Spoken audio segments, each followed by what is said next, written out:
პრეზიდენტის რეზიდენციის შენახვა ამ გაჭირვების დროს ძალიან ძვირი ჩდება. მიმაჩნია, რომ ის 10 ნოემბერზე უნდა გადავიდეს.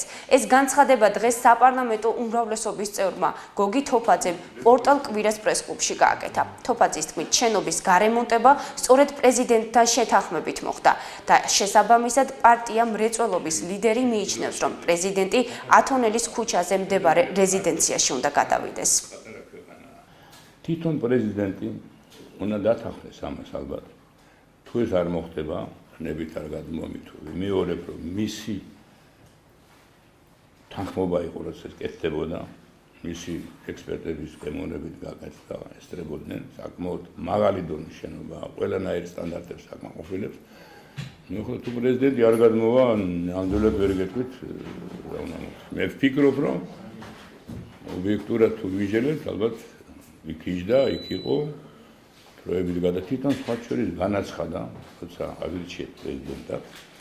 მე იმ შენობაში არ გადავოდი, თუ გახსოვთ ეს განცხადება. გაგახსენებთ თუ არ გახსოვთ. ეხლა შეუქმნით პირობები, ნებისმიერი ქვეყნის პრეზიდენტისთვის მისაღებია, მისი პროექტი შეთანხმებულია და ალბათ მე მგონია, რომ შეთანხმებით, მაგრამ შეთანხმდებიან.